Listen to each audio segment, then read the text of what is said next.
the Father, the Son, and the Holy Spirit. Amen. Gracious Spirit, we don't know what we're talking about, but you do, and I pray that by your inspirations that you guide this conversation. I give you thanks for this ministry, for this time. I pray for all those who will hear these words. I pray that however it flows, that it will benefit them in some way. And so we consecrate these moments to our Blessed Mother as we say, Hail Mary, full of grace, the Lord is with thee. Blessed art thou among women, and blessed is the fruit of thy womb, Jesus. Holy Mary, Mother of God, pray for us sinners, now and at the hour of our death. Amen. In the name of the Father, the Son, and the Holy Spirit. Hello, and welcome to another episode of Mic'd, the official podcast of St. Michael Catholic Church, Gastonia, North Carolina. I am your host, Shane Page, the Director of Evangelization here, and I am joined once again with the cunning Father Rossi. It is great to have you back on the show, Father. Thank you, Shane. I always look forward to the new adjective that will be applied to me. That's right. That's right. But it is great to have you. And how are things been? Things have been very well. We've had a great first week of school. I think we spoke about that last week. Well, we spoke about the whys, why we did it, but it's gone extremely well. Yes. I think we could not be more pleased, and God could not be more pleased. Right. We had Mass again today. It's actually we're on a Thursday today uniquely, so usually we're here on a Wednesday. But this is now it's the fifth time that we've been to Mass as a school community. So it's unbelievable, and that's 5 times in the first week of school, which is last Wednesday. So it's unbelievably. I'm overwhelmed. We're in some realm I've not been before in my priesthood and parish life.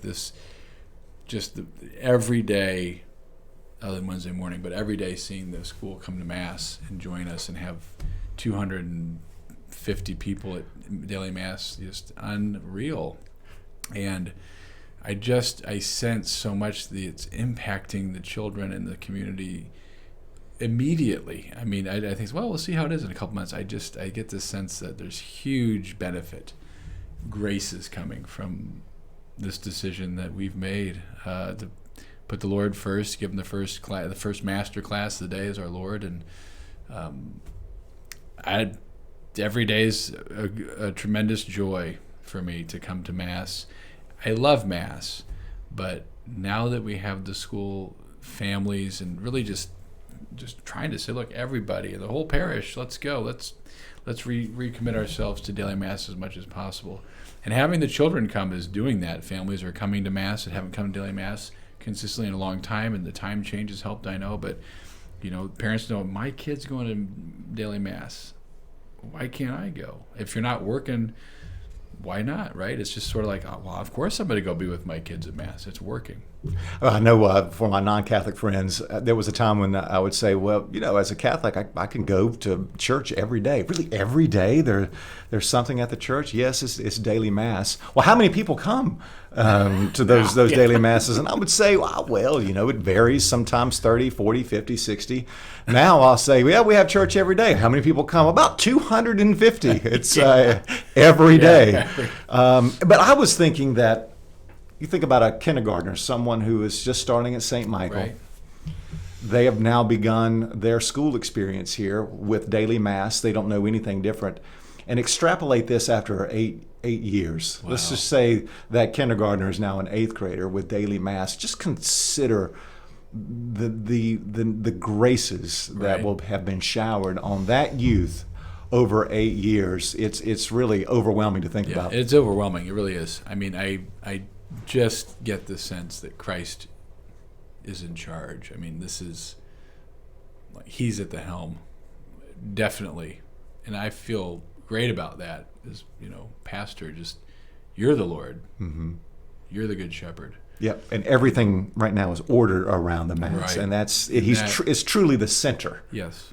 And I think that it seems so, I guess, simple. I mean, it's not even like we decided to have daily Mass. It's just this change, this course-heading change. To just direct the entire campus culture. This shift is major. Yeah. Yeah. But it's major but gentle. I mean, it's not like, it's not abrupt, it's not jarring. It almost just seems natural. Yeah, and it's certainly supernatural what we're doing, but it just seems from the natural state of this parish at St. Michael, this is the best next step we could have taken. It's been phenomenal, and it will bear fruit. And anybody listening, if you're able to come to daily Mass, come see what the Lord is doing here in the parish and what He's doing all around. Mm-hmm. Now, today in daily Mass, you'd mentioned it's the feast day of St. Louis, mm-hmm. King St. Louis.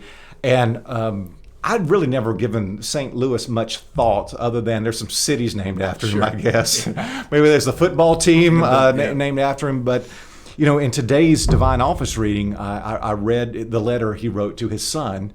And this is a king. This is a man with power. And lots of authority and lots of wealth. And I was struck by what he was saying. And I thought to myself, can you imagine someone with that kind of power and wealth saying these things? And I just want to share a few sentences for our hearers and in observance of the day as well. I mean, St. Louis, in this excerpt, he says to his son, "You should permit yourself to be tormented by every kind of martyrdom before you would allow yourself to commit one mortal sin." Yeah. Like flee that, and with wisdom. And if the Lord has permitted you to bear a trial, bear it willingly and with gratitude, considering that it has happened for your good and that perhaps you well deserved it. Mm-hmm. And I think about, there's some awful forms of suffering, but then there's some suffering that, I guess my point is we want to flee all kinds of hardships. We have to get out of it. But that, according to St. Louis to his son, that may not actually be the case. Mm-hmm. You may be bearing this cross right now for a greater good that you don't know at the time. Right. It's such a different kind of mindset. Mm-hmm. I mean, I read, of course, that prayerfully this morning as well, his letter to his son, but we're realizing that for King Louis, this is a secular leader. This is not a church leader. So it'd be like saying the governor of North Carolina or the governor of, or the president of the United States, we're discovering these letters and, how he lived his life in the midst of having that secular responsibility, and let Jesus Christ infuse everything of his life, that it's possible. And that, it's like, it's interesting, we don't have a lot of kings and secular rulers in the lines of saints, because, it must be really difficult to maintain faithfulness to Christ, genuinely be a disciple when you're given and elevated and given all that responsibility. As a worldly leader, what a dangerous path to, say, and the reality is you say, and it's also without the facade of being religious and faithful, as leaders do. They sort of, it's like, we'll go to the prayer breakfast, we'll show ourselves at the religious gathering or the prayer, or we'll go to Mass, and say, and it's just because you are the leader, you show your face at that event, but it's like, are you truly transformed internally? Interior life, is it really there? King Louis, who we celebrate today, says, yes, this man was a saint as a king and a leader and a ruler, serving the poor in himself, feeding them, and the letter to the son, about avoiding all mortal sin, really all sin, right? Teresa of Avila would say, die before committing any sin, even the smallest sin. Mm-hmm. That's where the love of Lord. It was Teresa. She said that it was the venial sins that were preventing me from really progressing in holiness. So to desire that, to ask God for the grace to, and I just see all the little sins I ignore in my life, or that I just, it's not good that we're just permissive.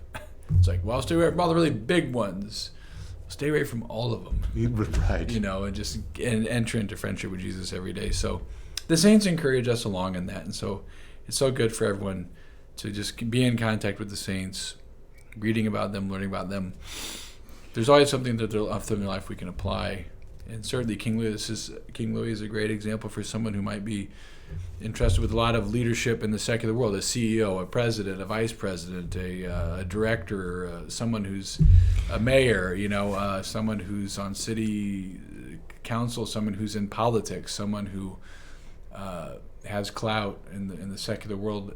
This is a day to say, look, it's really going to be hard for you to be faithful as a Catholic in your leadership role, but it is possible.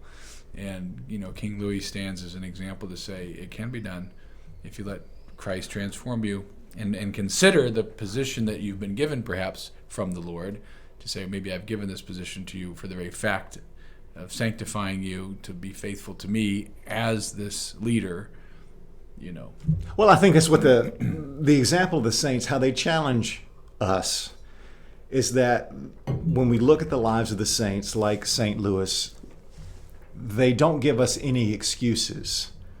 By which I mean, we can be so dismissive of some of the words of Jesus and some of the things that he has commanded us to do. Right. Well, we can't really do that. That's impossible. We live in a different time. But all the saints look at us and say, well, what are you talking about? We did it. We put these words into action. We live this teaching. Why can't you do this? It is possible. It's just that we lack the courage, I think, and the will to live everything Christ has called us to. When you mention St. Louis and and how he exercised his power, we tend to think of power negatively. Ooh, power corrupts. Absolute power corrupts absolutely. But power is one of the goods of God's creation. And that power used rightly can benefit so many people. A CEO of a company can make sure his employees are paid fairly. Just wages are in the scriptures, especially in the prophet of the Old Testament. So power used for the sake of benefiting others is a great good. The problem, though, is because of our condition, most people succumb to using power for their own self-advancement. Right. How can I secure my own life? And so what I see St. Louis doing is that he really did exercise his power and authority for the good of the others. That's power rightly exercised. Sure. Yes. I mean, the Lord is the supreme example of how to exercise authority. He says, don't lord it over. Jesus reveals to us an inversion, flipping upside down the world of leadership as we know it today, saying, lead with the heart of a servant. That in leadership, you serve, not lord it over. And I think that's really hard for leadership in the world to understand. But if you follow Christ, then the interior life as a leader is I live as one who serves. And then one of the titles for the Holy Father is the servant of the servants of God. Right. It's like, well, he's at the top. He's at the top of the ladder. Right. And so therefore, the responsibility to serve and be a servant is the highest upon him. Well, we all have circles of influence, too. Mm-hmm. All of us have power in some way. Even if you're, a mother or father, you've got power. Right. There's a circle of influence, and you can exercise that power That's a good for the good point. of Teachers in the classroom, sure. We all in some way are influencing others. And to be awakened to that, to say, well, we're called to be saints. And I love your example with the saints being, what do? They each take away every excuse we ever have. They do. They give us no excuses. We did it. Yeah, So to be confident in the Lord's grace that he desires us to be saints, he'll make it happen. Right. And I've been praying just more and more just about that in my own life. Just I want to be a saint. I want that to be the only thing that matters, that I care about in the end. Just to be a saint, so whatever that means, Lord, just let it happen, or just keep trying to permit his will, permit his life to unfold as he desires. Well, I like his sentence here, just a couple of more. St. Louis says, the king, be kind-hearted to the poor, the unfortunate, and the afflicted. Give them as much help and consolation as you can. And then he says this, always side with the poor rather than with the rich until you are certain of the truth. And I'm struck by that. I can't imagine someone with great power and authority saying that in this day and age, because we live in a time, and there are social scientists that are demonstrating, and this is empirically provable and verifiable, that we are living in a society now where the divide between the rich and the poor is widening. And you have now an elite class of people, upper middle class people who can go for years, days, months, almost a lifetime now without ever really interacting with someone who's really poor. Mm-hmm. And the danger with this is because is that now you have elites writing laws. People in authority writing laws for people they don't even know, and how that is going to change experientially. They don't know them, and that can change the social landscape to a very harmful degree. Whereas 50 years ago, 60 years ago, 70, 80 years ago, the wealthy and what we would consider the poor, the working class, really lived in the same neighborhoods, but that's no longer the case. And now here you have St. Louis, the king, saying, always side with the poor before you side with the rich until you can prove otherwise. That's something that's unheard of now. But all the saints had a relationship with the poor. Right. Yeah. I mean, there's no question about it. And you look in the life of any saint, and it doesn't. And that's the other thing. It's like, well, you think, well, the saints are all materially poor. There was that in their lives. They understood and figured out, with God's grace, how to live simply, even with the wealth they had. So I would assume King Louis lived simple, because he was so generous, and realized that he was in a position to be so helpful and generous towards others. But we're all given wealth to share in from our Heavenly Father, materially, and in America, even if you're on a life is very difficult for many, many families with inflation, and to be sure, life is much harder now. And families are struggling to make ends meet. This is all very real, but to also recognize that, in our current state of living, even our lifestyle in America, that, if you own a vehicle or two, or if you have, more than one bedroom, or if you have, just that there are many, many, many people in the world today that don't have any of that. May not have running water, may not have plumbing. Owning a vehicle, even if it's an older car that's, it's like they've never known owning a vehicle. Right. Yeah. And they don't know how to drive. And they live in a nation that the only people who drive are always the elite. So at any rate, I think it's good to keep in context that that we are blessed materially as Americans, generally speaking. Even if you say, well, I only make $40,000 a year, right? Okay, so, but what are the options that are allowed us in our country, even to own property, and things. So there's I think we don't want to say that I can't participate in this generosity. Mm-hmm. And what King Louis says, I like what you say. Well, he says it. Help to the, what is it? He says, give them as much help and consolation as you can. In other words, let that be your response. Right. But that's not always our response, though. No. Typically our response is suspicion. Mm-hmm. Right. Would you agree with that? Yes. Yeah, I do. I think that I struggle with it too. I live in the same world everybody else lives in. So trying to be generous and pray for generosity, but I have sensed, I sense it almost like I've seen people in the city come up to me, or almost like in a I love music, but in like a symphony, when it's time to cue the French horns, cue the trumpets, cue an entrance, of some instrument. It's like I can just sense that the Lord literally has cued this poor person to engage me and to ask me for something, and it's happening. Just that it's happening, it's like I don't have to go. Well, is this from the Lord? So I try to discern what to do, how to help. Whether it's buying them food, or I try to avoid just flat out giving cash. But if there's gift cards or things that can be used to encourage better choices, I suppose. But yeah, it's never easy, and it's always uncomfortable, and it's not their fault. It's my fallen brokenness that discomfort comes with that.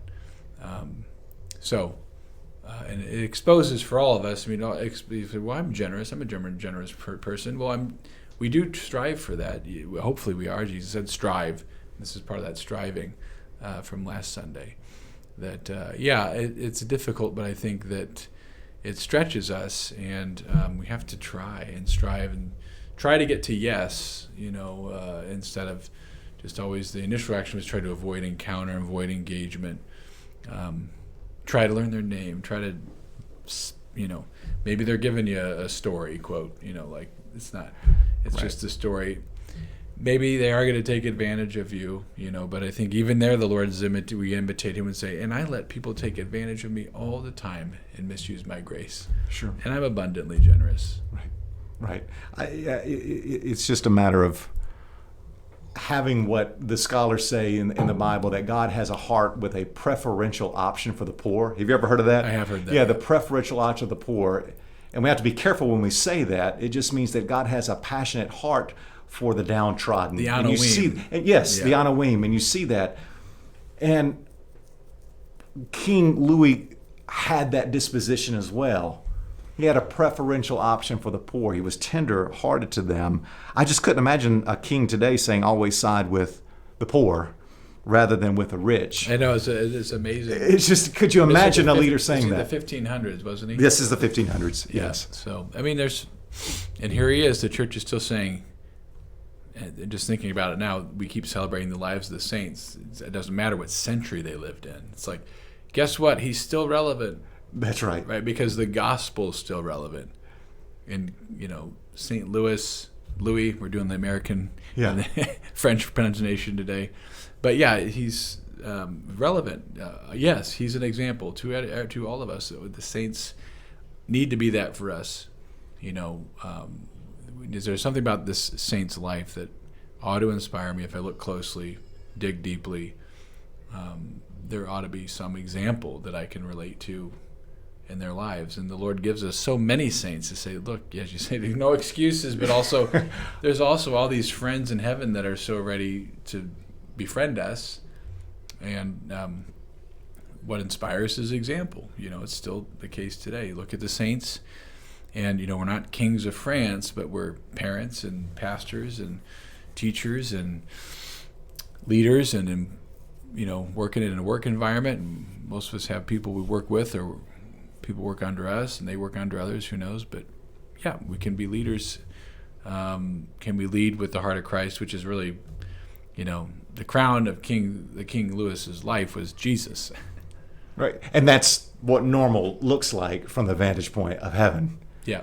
To be all about Jesus, and to have, as you said in your homily on Sunday, to have hearts on fire for Jesus. So based on what we're talking about, do you think like having this disposition towards the poor like King Louis and all of the saints, is this a part of why Jesus said that, according to the reading on Sunday, that many will strive to get into the kingdom, but they won't be strong enough? Is this a part of the hardness of the way into heaven? Well, what we're talking about here, and why Jesus said to the question, will few be saved? Strive yourself to get into the kingdom, because many will try, but they will not be strong enough. Yes, absolutely. I would say, yes, this is part of the struggle, is our interior attitude towards the Anawim, the poor, the downtrodden, and even just starting with an attitude change. I can at least pray in my car if I see people struggling on the roadside, or, in a situation that they're downtrodden, even if they're there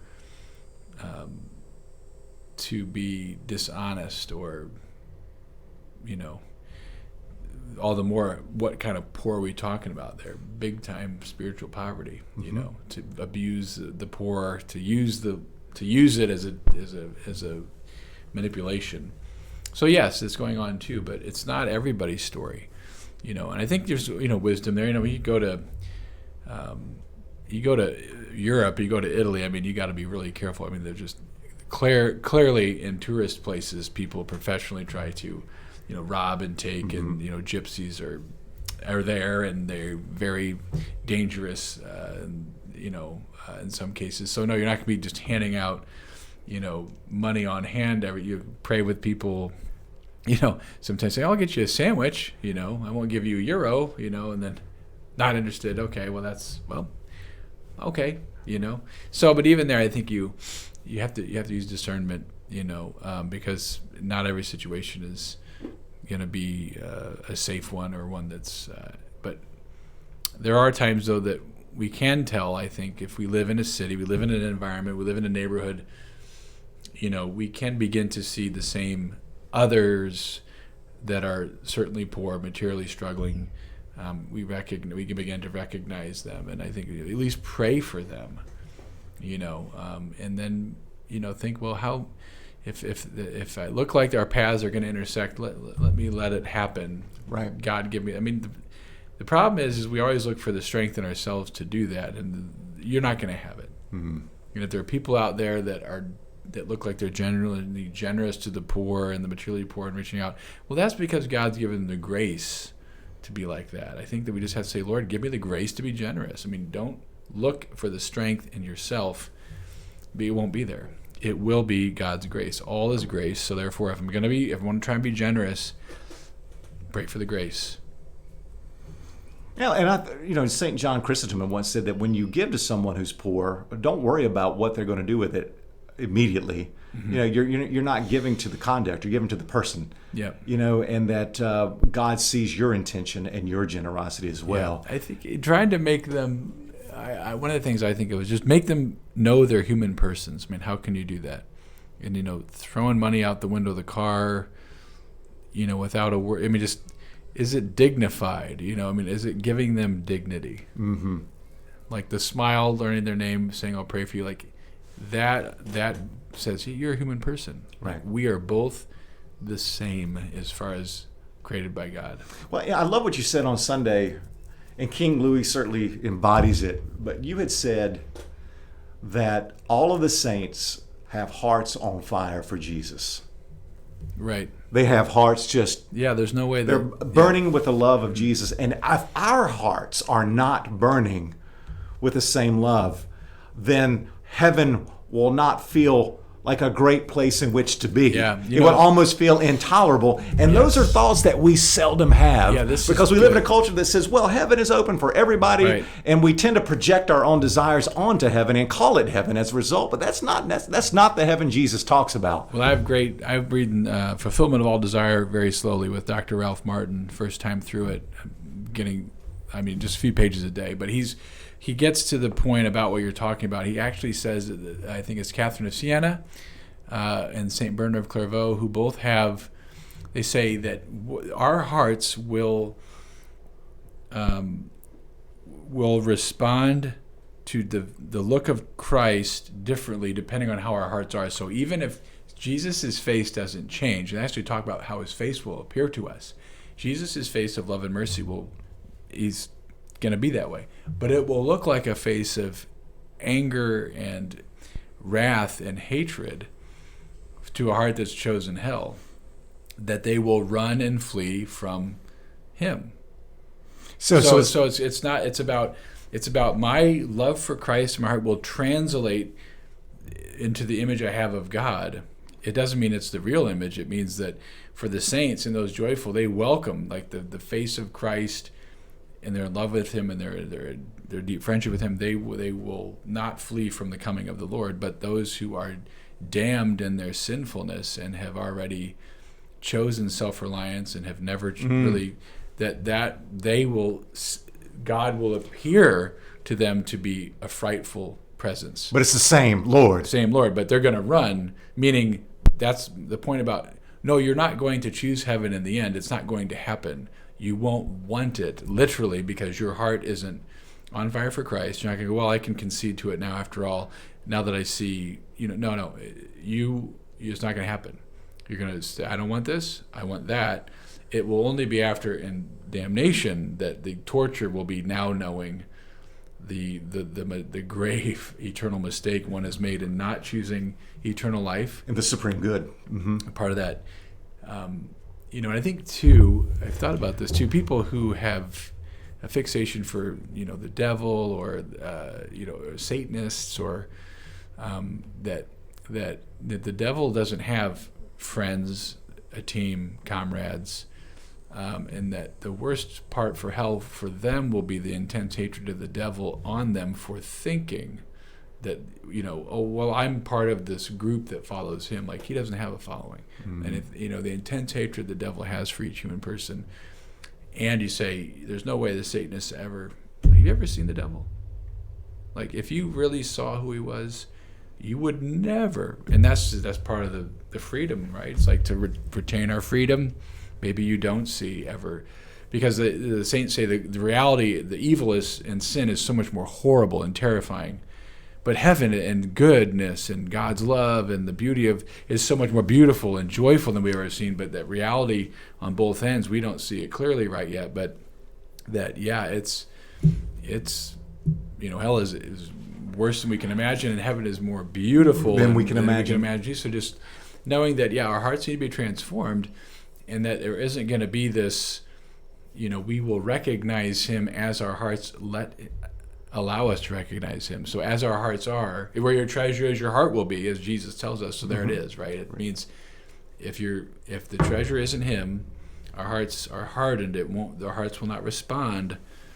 It will always be the saints' point. St. Catherine and St. Bernard is saying it will be us that choose it. And we always say, well, God shouldn't send anybody to hell. He doesn't send anyone to hell. That's self-exclusion. No, but the saints say that's not how it... Right. No, it's self-exclusion. They choose it. And they say, yes. well, why would they ever choose it? Because we choose against God all the time. It's called sin.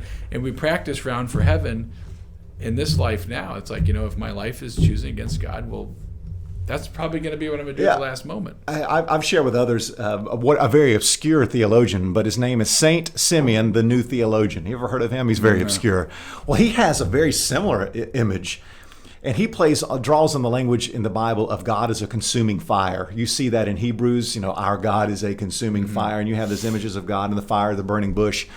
And so, to your point, he says that, God is as if a fire of love.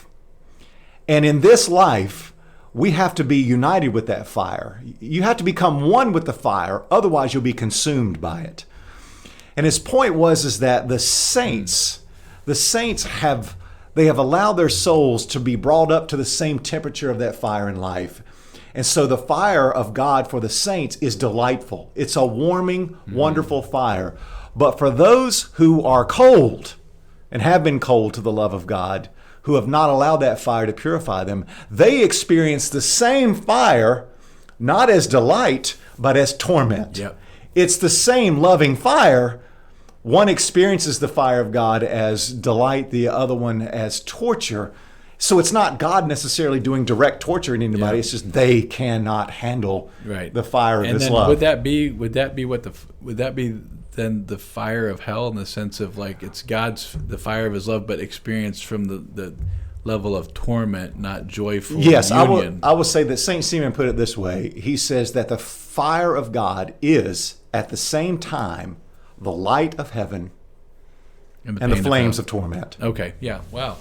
Where did you get that? It's just an obscure book. St. Simeon, that's Symeon, the New Theologian.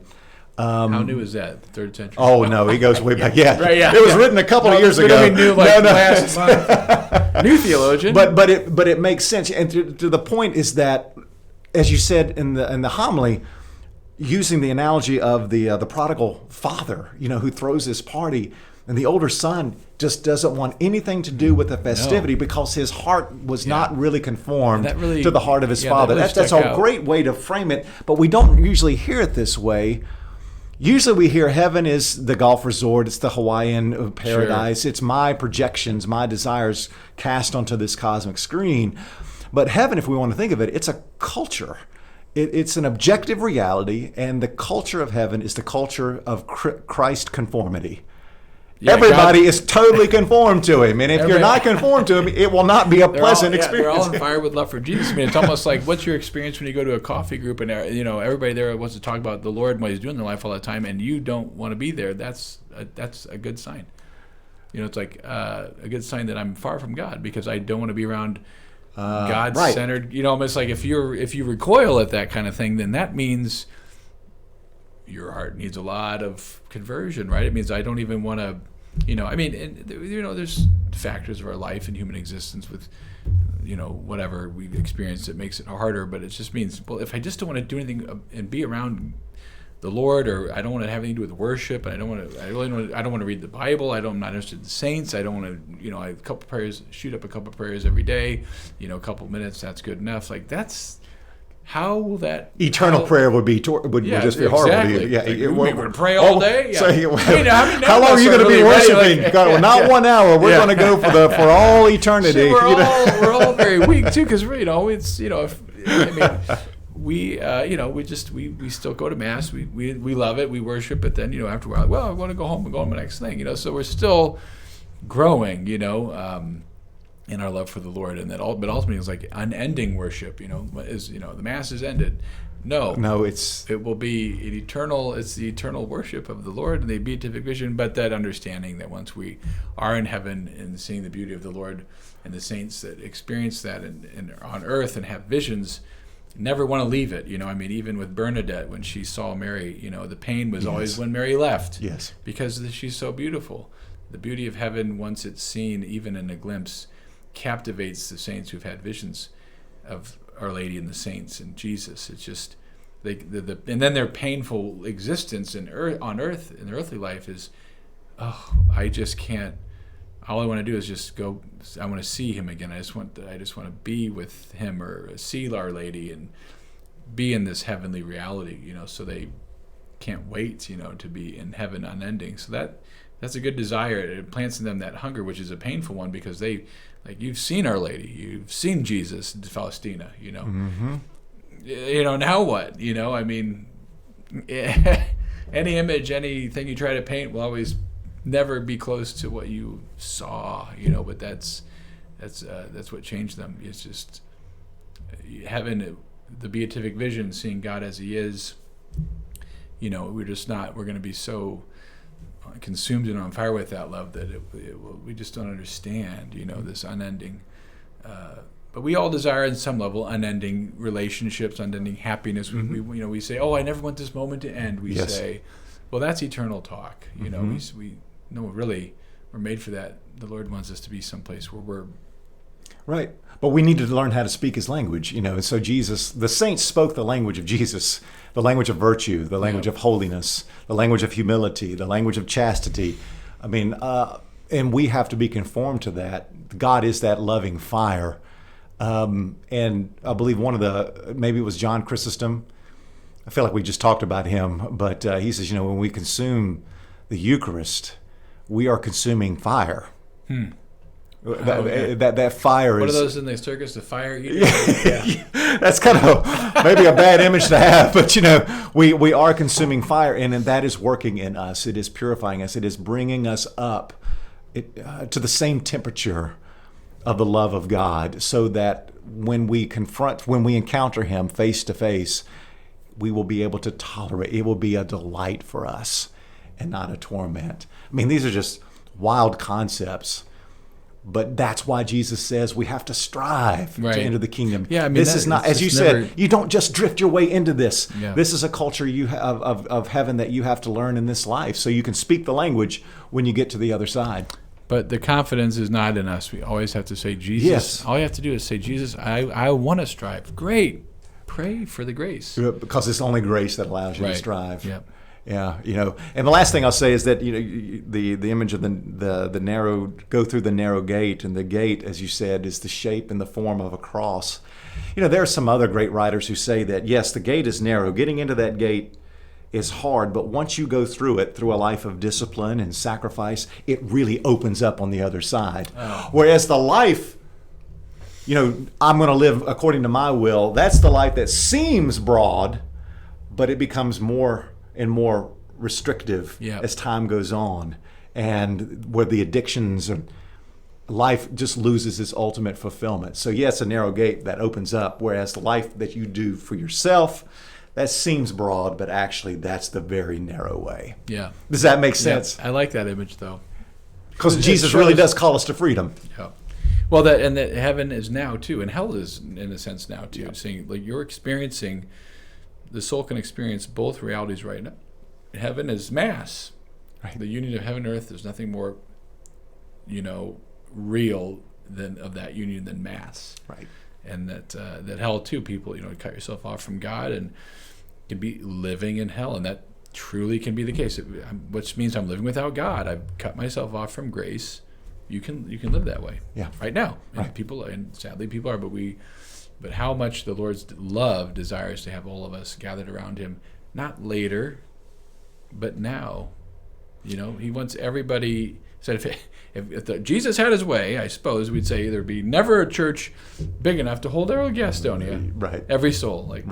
He wants everyone, every soul, to be in heaven with Him. And St. Michael is giving us every opportunity to become conformed to Christ, so that we will have hearts disposed, as St. Louis. You've got to understand the parish exists for that purpose, to sanctify us. And so we've got to make sure we understand how important it is to be invested in the parish so we can be transformed and become totally Christ's. Mm-hmm. Yeah, because from the saint's perspective, that's what normal is supposed to look like. Amen to that. Well, thank you, Father, for your time. Absolutely. Thank you all for listening. We love hearing from you. And if you want to learn a little bit more about our parish and you're listening for the first time, please visit our website at stmccg.org. I want to remind you that Faith Formation, we are still accepting registrations, but the time is coming to an end. So if you have not yet registered yourself or one of your children for Faith Formation, please do so on the website. And we have a couple of Bible study opportunities coming up in the fall as well. We encourage you to look at one of the two times that maybe work for you, Thursday nights or Friday mornings. So thanks again for listening. God bless you. Until next time.